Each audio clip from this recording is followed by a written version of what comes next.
प्रेरणास्पद कथाएं YouTube channel पर मैं धनंजय जैन आप सभी का हार्दिक अभिवादन करता हूं। छोटी सी कहानी डीजे की जुबानी। दोस्तों, किसी ने बहुत सटीक और सही कहा है, समय से पहले और भाग्य से ज्यादा कभी भी किसी को कुछ नहीं मिल सकता। एक उदाहरण के माध्यम से आपको अपनी बात बताने की चेष्टा कर रहा हूं। एक धनाढ्य सेठ थे। पैसों का कोई भी अभाव अभियोग उनकी जिंदगी के अंदर नहीं था। 7 पीढ़ियां नहीं 70 पीढ़ियां आराम से बैठे बैठे खाए, इतना उन्होंने कमा के रखा था।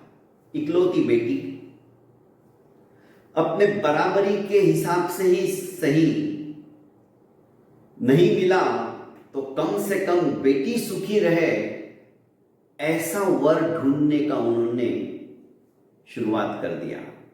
क्योंकि बेटी सयानी हो चुकी थी, शादी योग्य हो चुकी थी। आखिर ढूंढने पर बहुत ही बढ़िया लड़का उनकी नजर में आ गया, जो कि संपन्न भी था। पर कहावत है ना,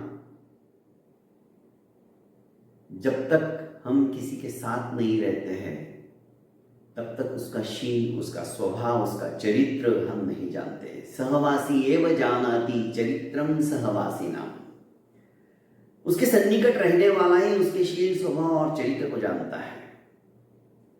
रूप और सौंदर्य से संपन्न होने के बावजूद भी जब उन्हें पता चला कि लड़का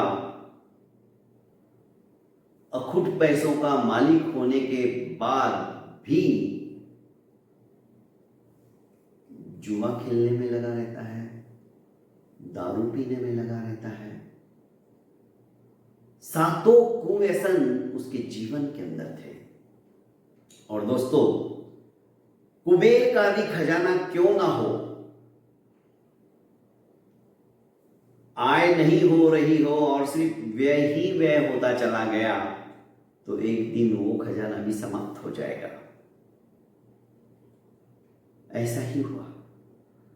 जुए की लत के कारण से ये भी इकलौता बेटा था अपने पापा का, पर धीरे धीरे उनकी संपत्ति समाप्त हो गई। कब राजा रंक बन जाएगा कोई भरोसा नहीं है। लती ऐसी होती है। अरे पांडवों को ही देख लो ना, महाभारत तो जीता जागता हमारे आंखों के सामने है। पांडवों ने अपना सर्वस्व हारा दिया जुए के अंदर, यहां तक कि अपने भाइयों को भी युधिष्ठिर ने दांव पर लगा दिया और अपनी पत्नी द्रौपदी को भी दांव पर लगा दिया। जुआ चीज ही ऐसी होती है। खैर, सेठानी से अपनी बेटी की इस तरह की दुर्दशा नहीं देखी जा रही थी। उसने एक दिन सेठ जी से कहा कि सुनो, आप दुनिया का भला करते हुए फिरते हो, परोपकार की वृत्ति आपके नस के रक्तों की धमनियों के अंदर है। किसी भी असहाय की सहायता करना आपके बाएं हाथ का काम है और आपको उसमें खुशी भी होती है। फिर आप अपनी बेटी की सहायता क्यों नहीं कर रहे हो? सेठ धर्मात्मा थे, जानते थे, कर्म सिद्धांतों को मानने वाले थे। उन्होंने बहुत समझाया अपनी पत्नी को कि देखो, जब तक भाग्य प्रबल नहीं होगा तब तक चाहे जितनी सहायता कर दो, कुछ होने वाला नहीं है।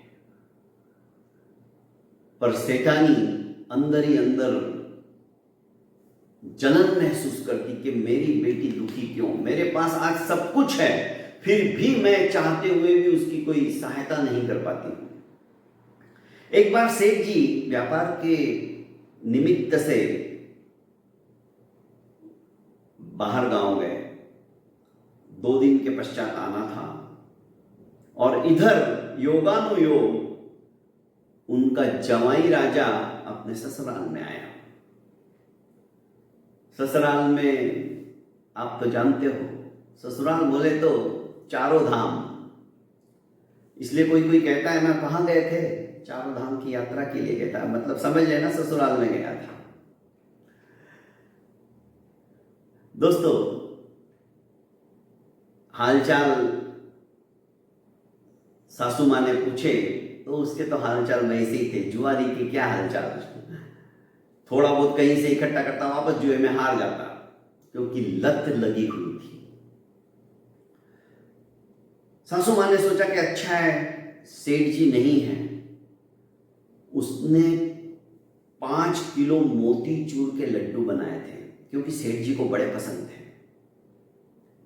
और यही दिवाली का त्योहार। सोचा कि थोड़े बहुत अपने घर के लिए और थोड़े बहुत अपने शहर में जो जो नजदीकी रिश्तेदार हैं उनके यहां पे पहुंचा देंगे। सोचा कि छोड़ो, जवाई राजा आया है, उसने हर एक लड्डू में एक एक स्वर्ण मुद्रा, सोने का सिक्का बांध दिया, बंद किए लड्डू को वापस से, और पूरे 5 किलो के लड्डू अपने बेटी की भलाई के लिए, बेटी के दिमाग फिर से पलट जाए इसके उद्देश्य से उसने वो पूरा 5 किलो का थैला जवाई राजा को संभला दिया कि आराम से घर पे लेके जाना, इसमें मोतीचूर के लड्डू हैं, बेटी को बड़े पसंद है और इनको भी बड़े पसंद है। ये निकला क्योंकि दूसरा दिन हो चुका था, सेठ जी के आने का भी समय हो रहा था, पर सेठ जी अभी तक आए नहीं थे। इसने सोचा 5 किलो लड्डू उठा के कौन लेके जाएगा, छोड़ो ना। थोड़ी सी दूरी पर जाने के पश्चात उसको एक वहां के सुप्रसिद्ध हलवाई की दुकान दिखी। उसने सोचा कि इसको यही बेच देता हूं। उसने पूछा कि भाई मोतीचूर के लड्डू क्या किलो है? अच्छा, एक काम करो, तुम मुझे 150 रुपया कम दो, पर ये तुम ही रख लो, अभी ताजे बनाए हुए ही है। हलवाई ने वो 5 किलो लड्डू ऐसे की ऐसे रख लिया और पैसा उसको दे दिया। जमाई राजा चल पड़े। इधर सायंकाल को सेठ जी वापस अपने शहर में आ गए। सोचा कि घर जाने के पहले क्यों नहीं हलवाई की दुकान से लड्डू ही खरीद लूं। इस बार भगवान ने तो बनाए नहीं, वो भी खुश हो जाएगी, कहां बनाने का झंझट करती बैठेगी। सेठ जी ने कहा कि लड्डू है क्या मोतीचूर के? अरे है, 5 किलो है, सभी के सभी दे दो। पैसे दिए और सेठ जी लड्डू लेकर आ गए।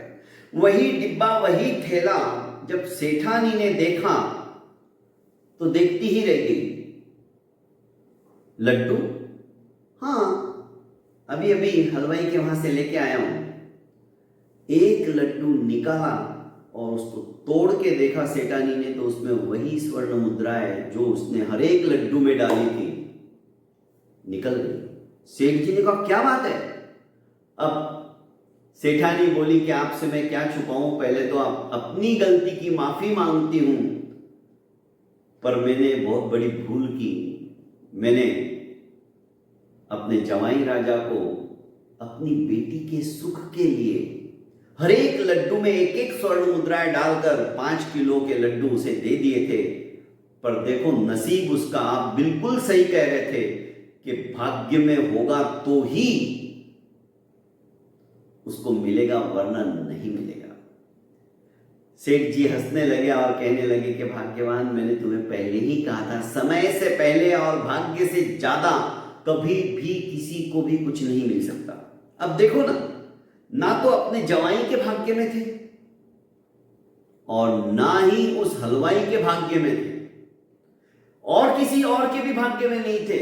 मैं शाम को आया और शाम को लिए तब तक क्या उसके लड्डू बिके नहीं गए? पर जिसके भाग्य में होता है ना, उसी को मिलता है। बहुत बहुत धन्यवाद दोस्तों। प्रेरणास्पद कथा यूट्यूब चैनल को आपने अभी तक लाइक एवं सब्सक्राइब नहीं किया है तो कर लीजिए और ज्यादा से ज्यादा अपनों को शेयर